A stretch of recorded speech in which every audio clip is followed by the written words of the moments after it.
Buenas tardes, bienvenidos a este tiempo y a este espacio. Les saluda su amigo Víctor Guerrero. Estamos transmitiendo a través de nuestro canal de YouTube y estamos llevando la palabra de Dios y estamos llevando estudios maravillosos y extraordinarios que son de beneficio y de bendición.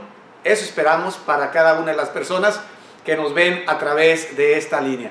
Yo les doy la más cordial de las bienvenidas y antes de iniciar con la serie de estudios que hoy precisamente arrancamos y con la palabra que hoy vamos a estar compartiendo, quiero agradecer a Nancy, el agua que siempre me trae. Nancy, muchas gracias, que Dios te bendiga, hija, y que Dios te guíe siempre en este sentir de servirle. Mis hermanos, pues bienvenidos a este tiempo. Vamos a iniciar el tiempo de la palabra de Dios. Ya la semana pasada cerramos el ciclo de estudios que se llamó Los Inmortales. Y hoy vamos a estar iniciando otro ciclo de estudios que es en el mes de junio. Y este ciclo de estudios se va a llamar Real Sacerdocio, la mayordomía del cristiano. Real Sacerdocio, la mayordomía del cristiano. Esa es la serie de predicaciones que vamos a estar dando en este mes de junio.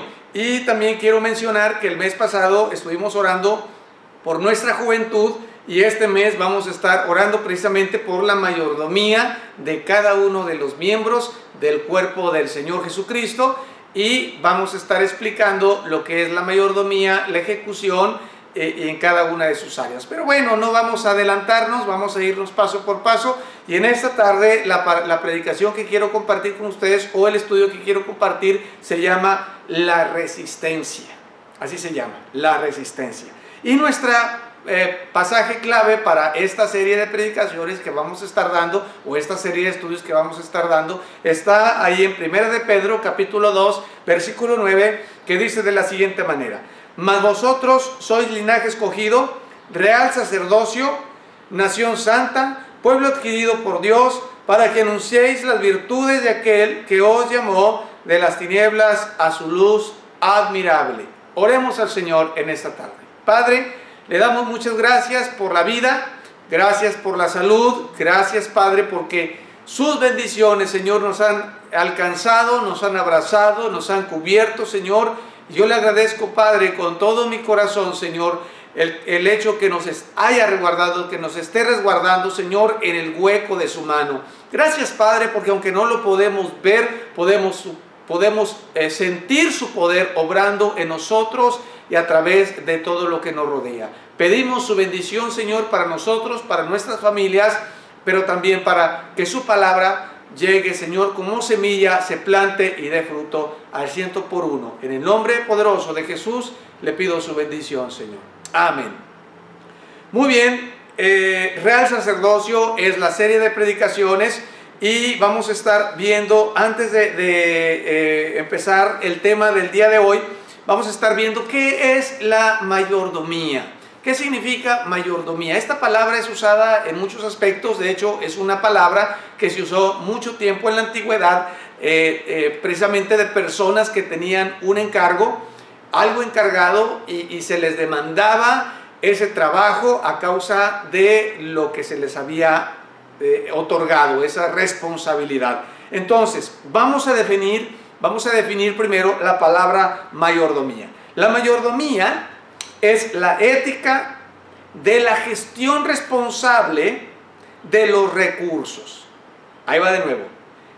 La mayordomía es la ética de la gestión responsable de los recursos. En otras palabras, la mayordomía es ejecutar efectivamente y con un alto nivel de ética, es decir, de principios, con responsabilidad, los recursos que se nos han asignado de alguna forma. Y esta palabra de mayordomía es aplicada pues prácticamente en casi todas las áreas. En todas las áreas donde a alguien se le pueda dar el cargo del cuidado, cualquier área se le llama a esa persona que está ejerciendo una mayordomía. No es lo mismo ser un trabajador a ser un mayordomo. Un trabajador, por lo regular, no sé si a usted le ha pasado, llega a una tienda y cuando el trabajador o el empleado no es el dueño del lugar, pues lo atienden a uno porque le venden el producto, le venden el servicio pero a veces, no sé si usted se ha dado cuenta que las personas lo atienden a uno, pues no de muy buena gana, o si lo quieres comprar bien, y si no lo quieres comprar, ni modo. Ellos solamente te venden el producto y se acabó. Un mayordomo es aquel que tiene un cuidado ético, un cuidado profesional, un cuidado de servicio en el que pone el corazón, porque no solamente lo ve como un trabajo, sino lo ve como una responsabilidad personal. Y esa es la diferencia entre un trabajador y un mayordomo. Aunque un mayordomo puede ser también un trabajador a quien se le asigna un salario, pero no necesariamente tiene que estar enlazado con el dinero, sino más bien está enlazado con la responsabilidad misma. Entonces, la palabra mayordomía es aplicada a todas las áreas de la vida. Esto se puede utilizar, esto se utiliza, por ejemplo, en la contaduría. Los contadores la utilizan, ¿verdad? Un mayordomo contador, un mayordomo que se responsabiliza de la contaduría. Se puede utilizar también en medio ambiente, el mayordomo que está responsable de un parque, que está responsable de que los recursos naturales estén en buen funcionamiento, los recursos naturales en todos los aspectos. Se puede determinar también una mayordomía hacia la economía, hacia la salud, a la propiedad, a la información, a la tecnología, etcétera, etcétera, etcétera. Entonces, de alguna manera, aunque puede ser dirigida la palabra mayordomía a una situación de que se le dio el cargo a alguien para que lo cumpliera y estarle dando un pago, también es cierto que va implícito en la responsabilidad de cada uno de nosotros. Por ejemplo, si yo tengo mi economía, yo tengo mi dinero, yo soy mayordomo de mi economía. ¿Sí? Yo soy mayordomo de la ciudad donde vivo, del aspecto natural, del medio ambiente, y soy mayordomo de él y tengo que cuidarlo. Es decir, en todas las áreas, ya sea que yo preste un servicio o preste mi servicio para ejecutarlo para alguien más, o ya sea para mis propias cosas. En este sentido vamos a estar examinando cada una de estas líneas, ¿verdad? Y cómo la palabra de Dios nos indica, más que nada como cristianos, la mayordomía que tenemos, porque todo lo que tenemos, todo de lo que tenemos en la vida, sea económico, sea familia, sea trabajo, todo Dios nos lo ha dado para que seamos mayordomo de ello. Entonces vamos a ir viendo parte por parte.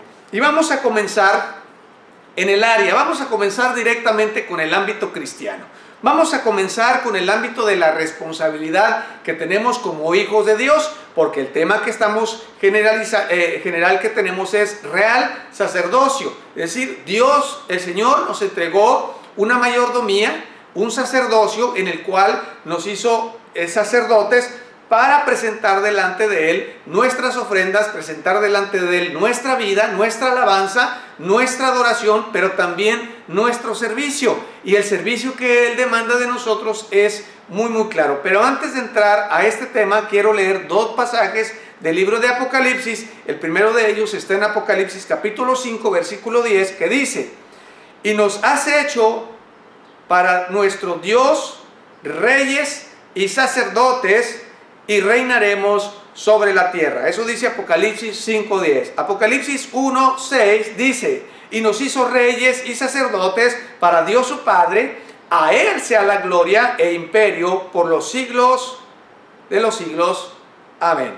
Entonces, aquí podemos ver claramente que la vida cristiana, al venir a Cristo Jesús, el Señor Jesucristo de manera automática nos da una responsabilidad delante de Dios nuestro Padre como sacerdotes. Y este sacerdocio representa alabanza, representa adoración, representa darle a Él la gloria, representa que nosotros le exaltemos, le adoremos, pero también, como decía en Primera de Pedro, que nuestro pasaje principal dice: nos hizo reyes y sacerdotes para Dios su Padre. Fíjese bien, aquí dice, mas vosotros sois linaje escogido, real sacerdocio, nación santa, pueblo adquirido por Dios, para que anunciéis.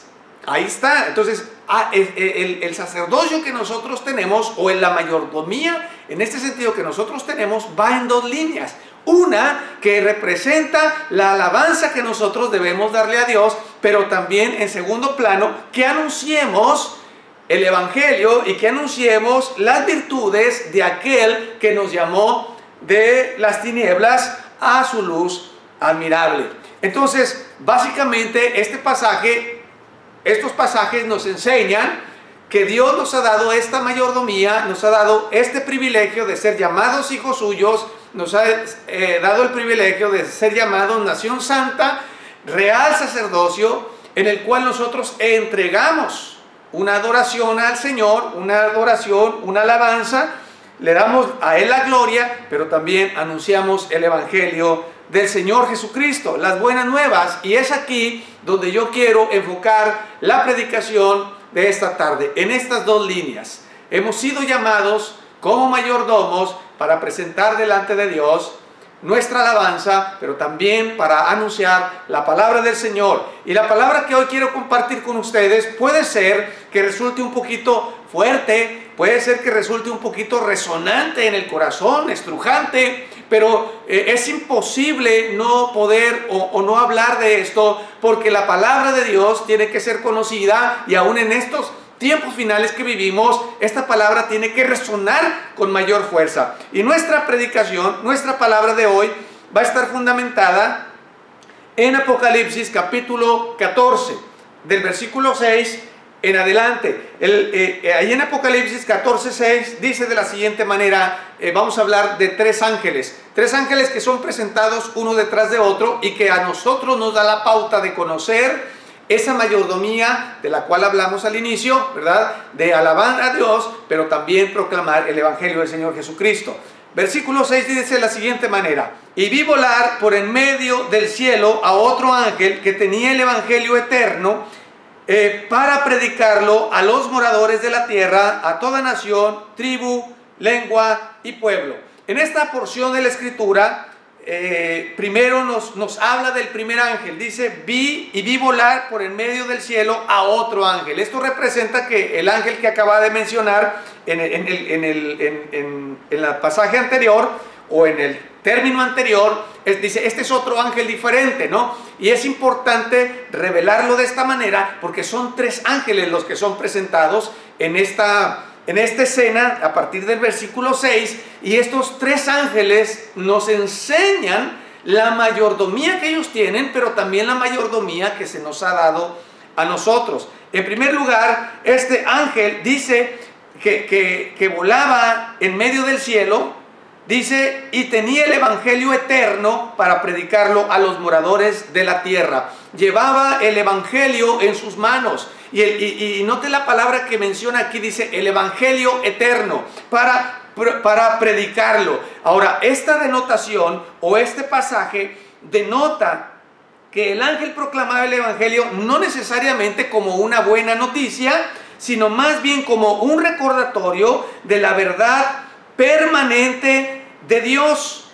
Entonces, el ángel, de alguna manera, en el versículo 7, dice, diciendo a gran voz, temed a Dios y dar la gloria, porque la hora de su juicio ha llegado, y adorar a aquel que hizo el cielo y la tierra, el mar y las fuentes de agua. Entonces, estos pasajes, estos dos versículos nos están hablando del primer ángel, y dice que este primer ángel dice, lleva el Evangelio, pero la anunciación del Evangelio no es como una buena nueva, sino está hablando de un Evangelio eterno. Esa proclamación que Dios viene diciendo desde el principio de los tiempos, en el cual llama a la gente al arrepentimiento, el cual llama a las personas a que se vuelvan su corazón a Dios. Este Evangelio es precisamente el que habla la Escritura, donde dice allí en Mateo, que así como en los tiempos de Noé se predicó, dice, así también será en los tiempos de la venida del Hijo de Dios, en la venida del Señor Jesucristo. A ese evangelio se refiere, a un evangelio donde Dios está llamando de manera perpetua, el llamado que Dios está haciendo desde el principio de los tiempos hasta el final de los tiempos. Y note la palabra que menciona aquí en el versículo 7.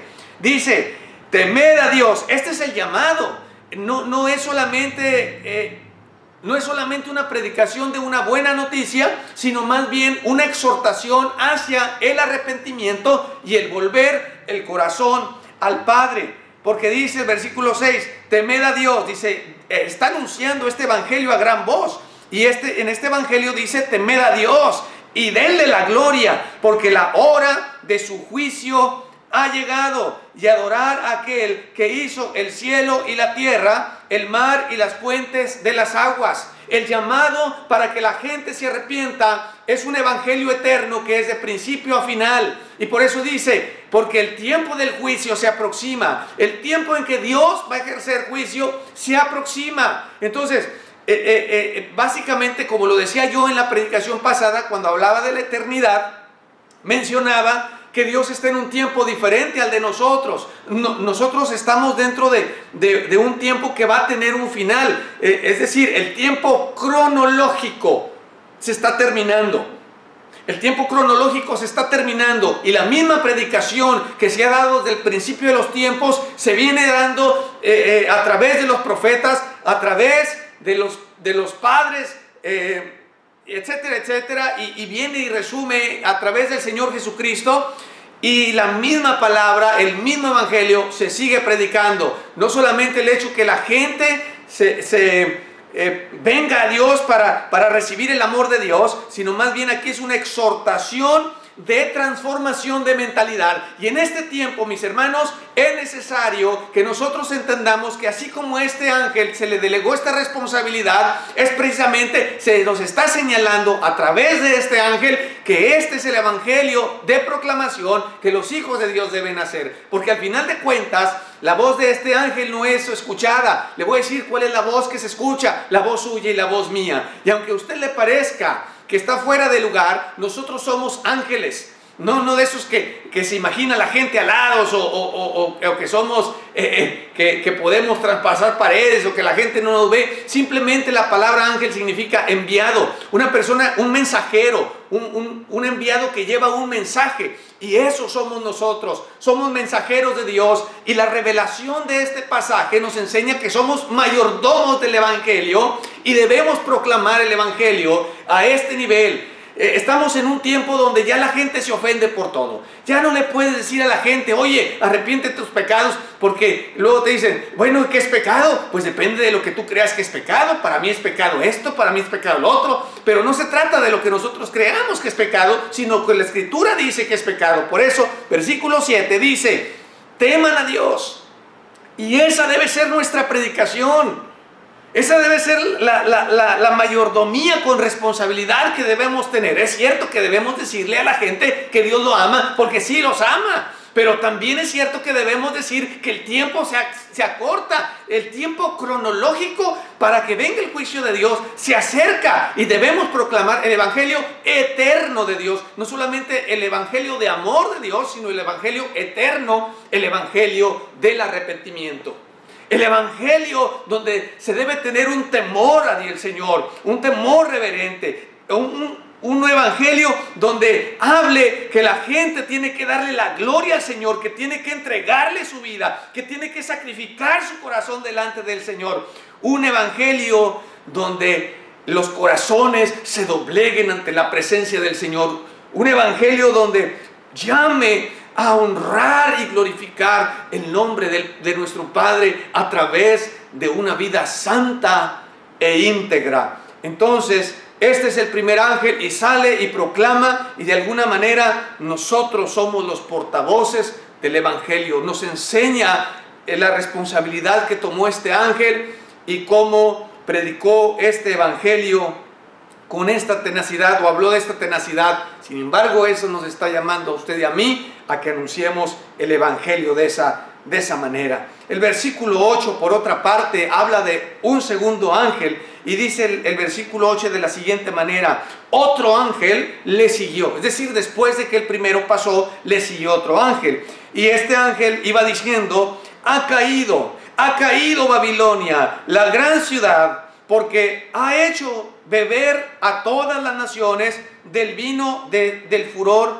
de su fornicación. Cuando habla de Babilonia, aunque bíblicamente Pedro dice que Babilonia es Roma, así lo dice, primera de Pedro, dice que es Roma, no nos podemos enfocar en poner a Roma o limitarlo a un lugar, sino más bien Babilonia se refiere a todo el sistema que se levanta en contra de Dios. Babilonia es un sistema anti Dios, es un sistema que va en contra de Dios, que enseña lo contrario a Dios, es decir, Dios enseña que hay que darle a Él la gloria, Dios enseña que Él es nuestro proveedor, que no busquemos más, dice que nuestro... en la Escritura dice prácticamente que debemos nosotros buscar primeramente su reino y su justicia, y entonces todas las cosas serán añadidas. Pero este reino de Babilonia enseña la fornicación. Cuando hablo de fornicación, no meramente me refiero a una fornicación sexual, sino más bien la fornicación del alma con todo lo que Babilonia ofrece, con todo representa el sistema del mundo. Y esto podemos hablar prácticamente de todas aquellas cosas que también Dios nos ha dado mayordomía, como por ejemplo el dinero. Este es un sistema que ha atrapado al mundo, ha atrapado la mente de las personas. El dinero ha sido básicamente lo que ha capturado más en esta área. La idolatría. Y cuando hablamos de idolatría, no nada más hablamos de una idolatría a ídolos de yeso o a fotografías, sino también idolatría de personas. Y es triste ver cómo las personas idolatran a los seres humanos, idolatran a las personas, llegan a verlas como si fueran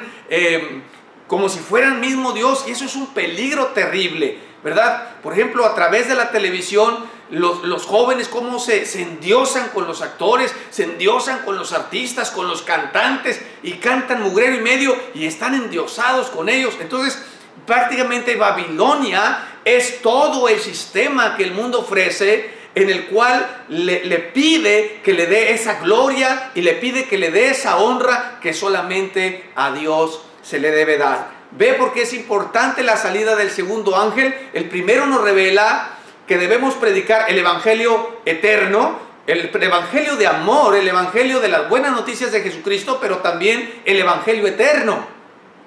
Pero también nos enseña que debemos hacerlo prácticamente porque debemos encarar a la Babilonia que tiene sujeta y tiene sometida la mentalidad de las personas, que los tiene encerrados. Y por eso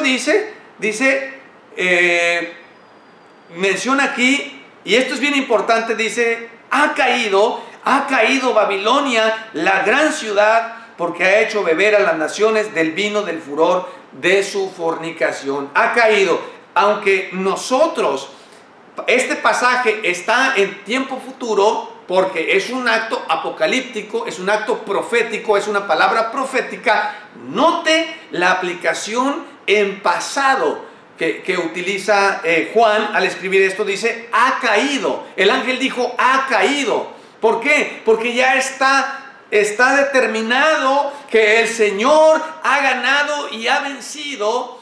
Y aunque el sistema de este mundo siga embabucando y siga hipnotizando a la gente, y la gente, por causa de este hipnotismo, por causa de abrazar las riquezas, abrazar el mundo, sus deleites, sus placeres, bueno, más que los placeres y más que los deleites, es la riqueza que ofrece, ¿no? El poder, la gloria, y eso es totalmente anticristo. Eso es básicamente anticristo. La Babilonia representa el anticristo, representa todo su sistema. Entonces dice aquí que pobres de aquellos que creyeron, y pobres de aquellos que le hicieron caso, pobres de aquellos que abrazaron a Babilonia y que fornicaron junto con ella, porque también van a beber,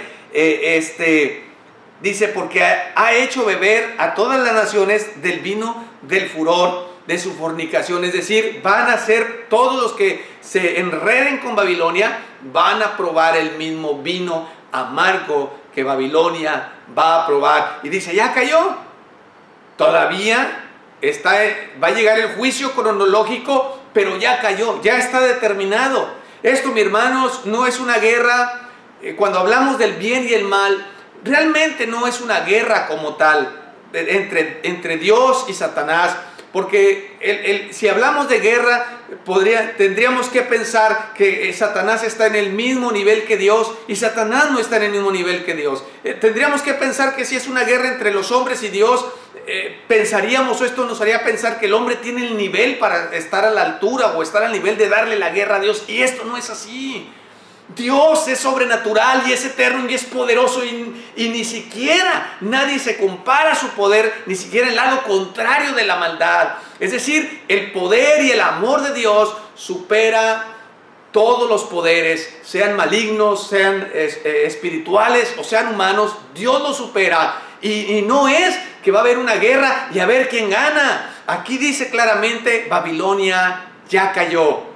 Ya cayó, solamente se está esperando el tiempo, y todos los que participaron con Babilonia, y esto yo no tengo que mencionarlo, y usted lo va a ver, porque ahorita se está revelando, en estos tiempos que vivimos se está revelando la Babilonia, donde se están levantando los países, o se está levantando un sistema que es un antidios, que va contra todo lo que Dios es.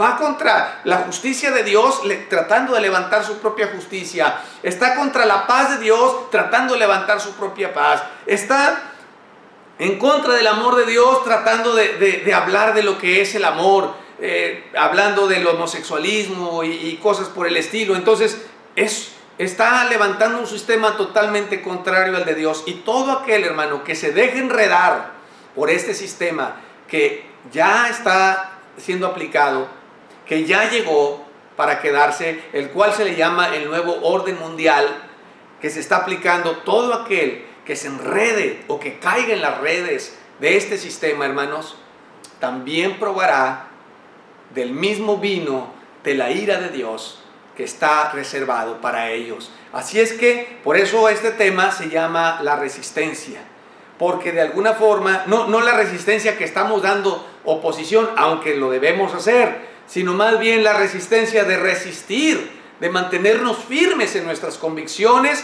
de retener lo que Dios nos ha dado hasta el final de los tiempos. Pero ahorita vamos a llegar a esa parte. Por último, se presenta un tercer ángel, y este tercer ángel dice, versículo 9, y el tercer ángel los siguió, es decir, a los otros dos ángeles, diciendo a gran voz, si alguno adora a la bestia y a su imagen, y recibe la marca en su frente o en su mano, él también beberá del vino de la ira de Dios, que ha sido vaciado puro en el cáliz de su ira, y será atormentado con fuego y azufre delante de los santos ángeles y del Cordero, y el humo de su tormento sube por los siglos de los siglos, y no tiene reposo de día ni de noche los que adoran a la bestia y a su imagen, ni nadie que reciba la marca ni su nombre. Mire aquí cómo estos tres ángeles se presentan uno tras otro, pero nos dan un panorama bien completo del entendimiento que el cristiano debe tener. La primera de ellas es el llamado al evangelio, al evangelio eterno. Número 2, está hablando de Babilonia, un sistema humano que se ha establecido, y este mismo sistema humano va a levantar, como dice el versículo 9, va a levantar su propio anticristo, va a levantar a la bestia, y entonces van a marcar a las personas precisamente para que estén dentro de este sistema humano. Dice, y nadie va a poder comprar y nadie va a poder vender si no lleva esta marca en la frente o en la mano, porque eso es lo que hace el sistema de Babilonia. El sistema de Babilonia o el sistema babilónico es meramente humano. Y aquí nos enseña, o podemos ver la revelación de que es muy claro, hermano, que los cristianos vamos a pasar por sufrimiento, vamos a pasar necesidad, vamos a empezar a pasar situaciones donde nuestra fe va a ser probada, donde el cristiano va a verse no solamente atraído, sino forzado por un lado, nosotros predicamos que la gente se vuelva a Dios y le dé la adoración a Dios, pero por otro lado, la gran ramera, Babilonia, está llamando a que se le dé la atención a este sistema mundano, a este sistema de control, a esta paz que ofrece, a esta tranquilidad que ofrece, a esta estabilidad que ofrece. Y entonces están estos dos puntos contrariados. Dice entonces, pero el que reciba esta marca por parte de esta bestia que será levantada, o el anticristo que será levantado por parte de la gran ramera, dice, todo aquel que prefiera darle la adoración a ellos antes que el Creador, dice, entonces también participarán de esta copa de la ira. Ahora, la Biblia menciona muchas veces esta copa y menciona en muchas ocasiones la copa. ¿Recuerda usted cuando el Señor Jesucristo estaba en el huerto de Getsemaní, cuando iba a morir y que tenía que entregar, o que iba a entregar su vida por usted y por mí? En ese momento, cuando está ahí, Él le dice al Padre, dice, Padre, si es posible que pase de mí esta copa amarga, pero que no se haga como yo quiero, sino que se haga tu voluntad.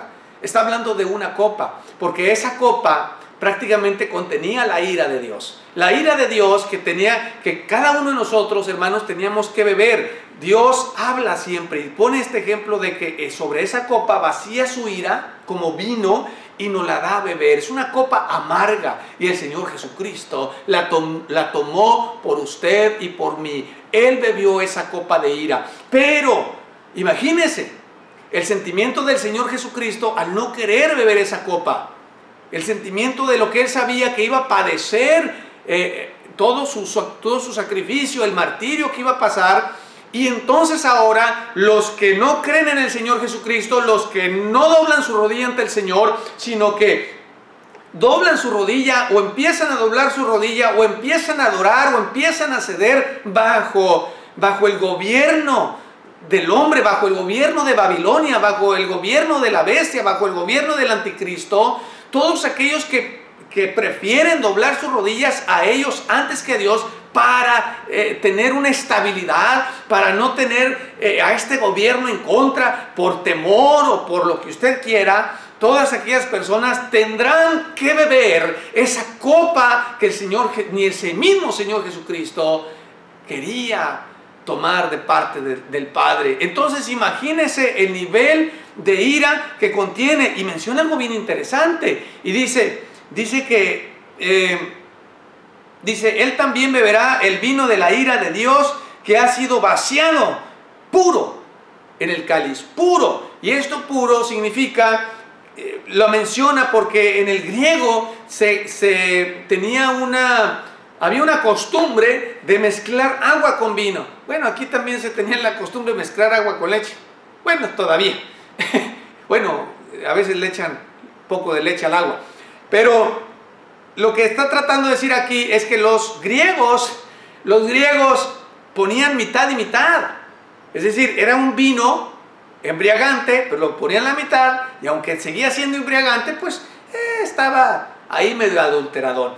Pero lo que dice aquí, dice, no, el vino que Dios da, su vino de ira, es un vino concentrado, el cual no le va a quitar nada, no le va a rebajar nada. Y entonces ahí, en la siguiente parte, podemos ver la fuerza y el ímpetu, y a qué se refiere, que es un vino puro, y que no va rebajado con nada, y empieza a decir, dice, inmediatamente después dice, y serán atormentadas estas personas con fuego y azufre. Dice, delante de los santos ángeles y del Cordero, y el humo de su tormento sube por los siglos de los siglos, y no tienen reposo ni de día ni de noche, y los que adoran a la bestia y a su imagen, ni nadie que reciba la marca de su nombre. Es decir, la bestia va a ser echada ahí, el diablo va a ser echado al infierno, la muerte va a ser echada al infierno, todo el anticristo, todos van a ser echados al infierno, dice, y el furor del fuego los va a consumir, dice, y va a subir ese dolor, y van a estar sufriendo, dice, y ahí no tendrán paz ni de día ni de noche. Y hasta ahí está bien saber que el demonio va a estar ahí, pero el problema es con lo que viene después. Dice, pero todos aquellos también que se arrodillaron ante la imagen del hombre, que prefirieron el mundo que a Dios, que tuvieron miedo del sistema del mundo. Por eso el Señor dice en su palabra, dice, no le tengas miedo al que puede matar tu cuerpo. Dice, más bien, tenle miedo a aquel que puede matarte y a tu alma mandarla al infierno. A ese tenemos que tenerle temor. De alguna manera, como seres humanos, hermanos, tenemos miedo. Déjeme decirle que se aproximan panoramas peligrosos. Y esta palabra que estoy dando ahorita en este día es un precedente de algo que está pasando ya. Se está acelerando. El evangelio tiene que predicarse de esta manera. Usted ha sido llamado a ser mayordomo, no solamente a adorar a Dios. ¿Queremos que las iglesias se abran para adorar? Claro que sí queremos que se abran, pero tenemos otro llamado y tenemos otro nivel de mayordomía, de predicar el evangelio del Señor Jesucristo a toda criatura. Y no solamente, es bueno decirle a la gente que Dios la ama, y es correcto decirlo, pero el evangelio eterno es aquel que habla de llamar a la gente al arrepentimiento, de llamarle a un temor reverente hacia el Señor, hacerle un llamado que no solamente se bautice para hacerse llamar cristiano, sino que venga el Señor Jesucristo para hacer la resistencia, para hacer la oposición, para detener de alguna manera que no lo absorba a la Babilonia, porque todo aquel, hermano, que es absorbido por el sistema babilónico sufrirá las consecuencias de la ira del Señor. Y esto yo no lo estoy diciendo, esto lo dice la Escritura. Acompáñeme más adelantito lo que dice en el versículo 12. Y aquí está la palabra que estamos utilizando, la resistencia.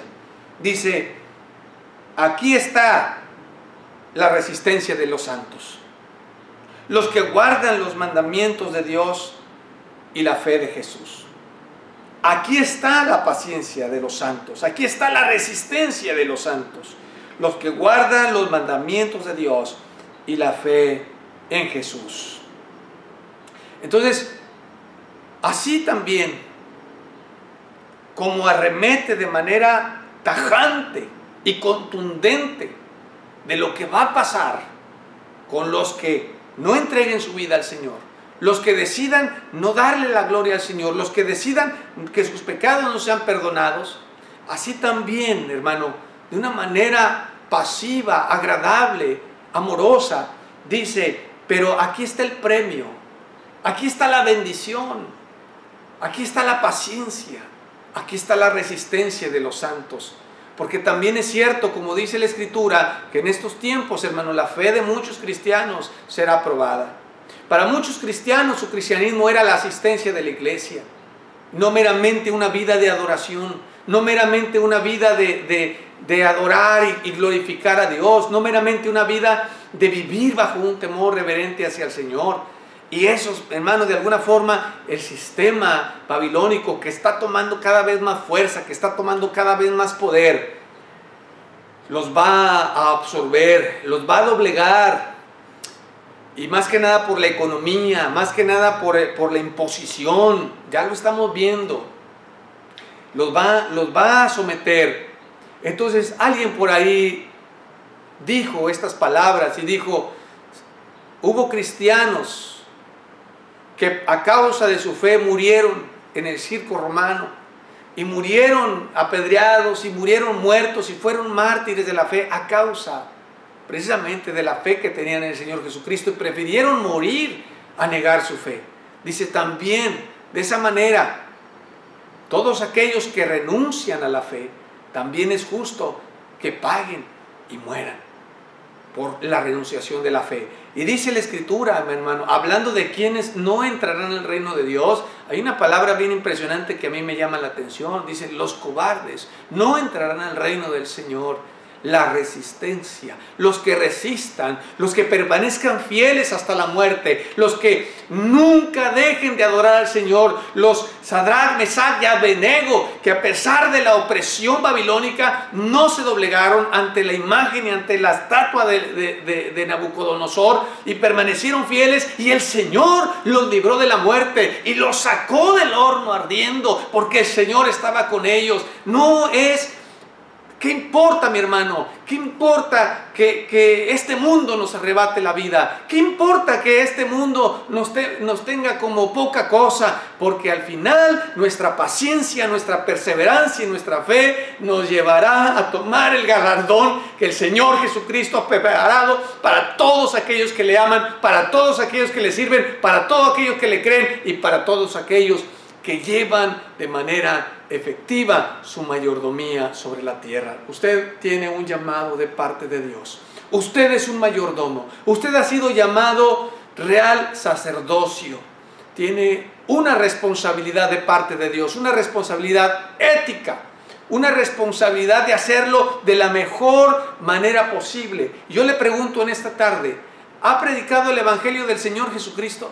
¿Le ha hablado a las personas a través de todo lo que está pasando? ¿Puede analizar lo que está pasando en el mundo? ¿Puede ver la gran opresión que viene sobre el pueblo de Dios?